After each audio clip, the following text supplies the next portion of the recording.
Within a naturalization context, it is not uncommon for an examiner to sometimes inform an applicant that a decision cannot be rendered that day and that the file is pending review.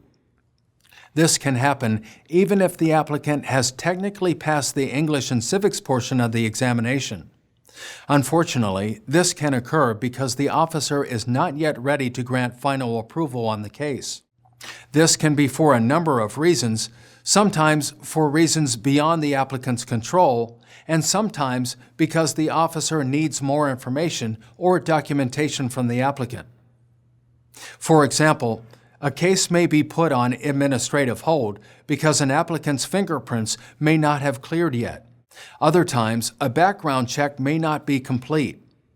Sometimes, an officer hasn't had a chance to review the applicant's green card file and may want to go through it thoroughly before making a decision on the naturalization petition. As mentioned before, sometimes a decision cannot be made because the officer requires more information from the applicant.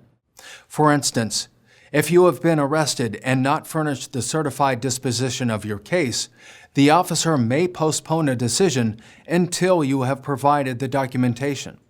There is no official set number of days that an officer must take before having to make a decision.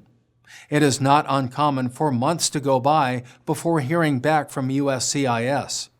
Of course, everything should be within reason. If, for example, the review has nothing to do with anything missing on your end, then an applicant needs to give the officer a fair amount of time either to review the file or hear back from whatever agency he or she needs to hear back from. On the other hand, if you are requested to provide documentation or information, the officer cannot continue the review process unless or until you have first complied with the request and submitted whatever is requested. Sometimes these situations are not always so clear. If an officer is requesting something that is either inappropriate or not relevant to the decision-making process, an attorney may be able to address the request. Other times, an individual may have applied for naturalization without realizing the implications of doing so and unknowingly raised an issue that could jeopardize status.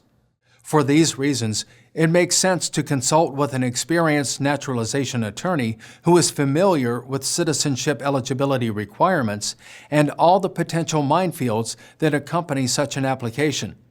If you are seeking legal counsel in New Jersey, consider the law firm of Lee & Garcia,